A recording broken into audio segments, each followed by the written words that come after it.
From the cities to the countryside, polling stations are going up all over Kenya as the nation prepares to vote for president.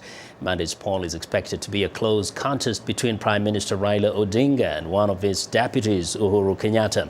But Kenyans are more concerned about peace than politics this time around after the violence that marred the 2007 election. The town of Nakuru in Kenya's Rift Valley region was the center of much of that unrest. VOA's Gabe Joselow went back to Nakuru this week to test the mood. There's plenty of work to be done at this metal workshop in Nakuru. Workers here are fashioning security doors for local businesses and homes. But it's not as busy as it was 5 years ago before the last presidential election. Metalworker Bernard Wanzala says that's actually a good thing. In 2007, people here made a lot of weapons. They sharpened a lot of machetes here saying they were going to use them for defense. But this year, I've not sharpened even one. Nakuru was at the center of much of the violence between ethnic Kalenjin and Kikuyu mobs following the last election. Parts of the city still have not fully recovered. This is one of the hardest hit areas of Nakuru during the post-election violence that followed the last vote in 2007. Many of the people have come back here to rebuild their homes, and while they say they're hopeful for peace, there's still some concerns violence could break out. Samuel Kamau was burned out of his home 5 years ago. He says as a landowner, he has no interest in a repeat of violence. We don't want hatred because we know we are the ones who will lose the most. But Gladys Mwangi is worried that tension could be brewing in a nearby slum. We are seeing the people who attacked us before moving their wives and children, while the men remain. Now we are wondering what might be cooking. Many here say they are voting for presidential candidate Uhuru Kenyatta, who is running neck and neck in recent polls with Prime Minister Raila Odinga. The government has been deploying police to Nakuru and other hotspots in Kenya ahead of the vote as an extra security precaution. Kefa Karoya of the Internal Displacement Policy and Advocacy Center says the police presence has put some people on edge. I've more like told them the best thing is to put the batons down, the helmets down, and walk into the estates without guns, without anything, to reassure the residents, even those who are fleeing, that the security is there. The campaign season comes to an end on Monday, when Kenyans will elect a new president and a host of local representatives. The big question on everyone's mind is whether the peace will hold. Gabe Joselow, VOA News, Nakuru, Kenya.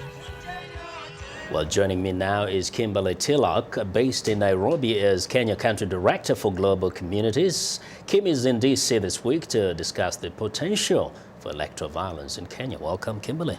Thank you. Now, tell me first, what is your sense of things? What is your take on the prospects of violence after these elections? That's a tough question. I think that there has been so many efforts and so much activity going on to try to prevent violence in Kenya, and that is the general hope, that there will be no violence, but I think the expectation is that there will be pockets of violence throughout the country. There's just too much at stake these days, and I think it's going to be a challenge, and there's a long history. Yes. You have been to communities. You've participated in programs that would bring communities kind of together in a reconciliatory kind of atmosphere. What are they telling you, the different parties, the different communities? Well, we operate a program in Nairobi. We are working in several slums in Nairobi and trying to work to mitigate conflict and prevent political manipulation. And I think that through our work, we're starting to see a lot of people are coming to realize that they have not gained through political manipulation. Yeah. They've been the victims of that manipulation, but when it's all said and done, they're not better off, they're actually worse off. Yeah. And while the politicians might be in the same status. Yes. But you know, we have always witnessed some kind of violence before the elections, sometimes during the campaigns and after the elections in Kenya. Yeah. But it wasn't until 2007 and then 2008 when we witnessed this extremely big explosion of violence. Is this the kind of fear people have this time? A repeat of 2008 or the typical violence that has been witnessed in the past? Well, you know, I think that there's a lot of fear of what happened last time. And again, a lot has been put in place to prevent that, but I mean, we're seeing people moving, and I think it's starting to mount as we get closer and closer. So a lot of what we're doing in one of our activities is to tell people, don't go up country, stay and vote, because if they also go up country, are they going to be voting? So we're seeing a lot of families sending their women and their children home, and that means that they won't be voting. That means that Kenya's going to miss out on that vote. So we're really trying to encourage people through our program Kenya Tunawezo to stay and vote and participate and to work towards the peace in their community. Throughout your stay there, especially during the election period, have you heard politicians and especially the key candidates go around and actually preach that message of reconciliation and peace, and perhaps kind of insist that whatever happens, let's not take it to the streets? Well, you know, we just had an example in Makori.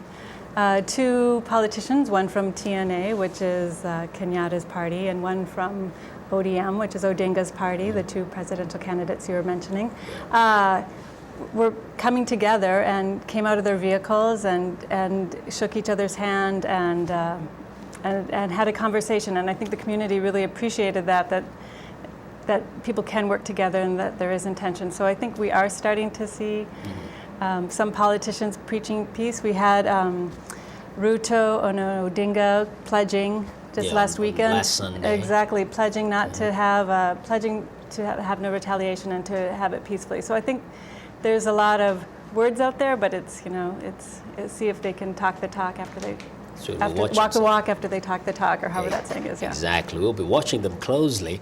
It's just Monday, and I know it's exactly. And some people say the dynamics this time are kind of different than the last time. So unfortunately, we're kind of running out of time. Okay. Thank you very much, and you'll be going there. We wish you a safe trip, and I hope you come back and tell us a little more. all right. Thank you. Well, thank you very much. That's Kim Tilock, who's Kenya Country Director for Global Communities.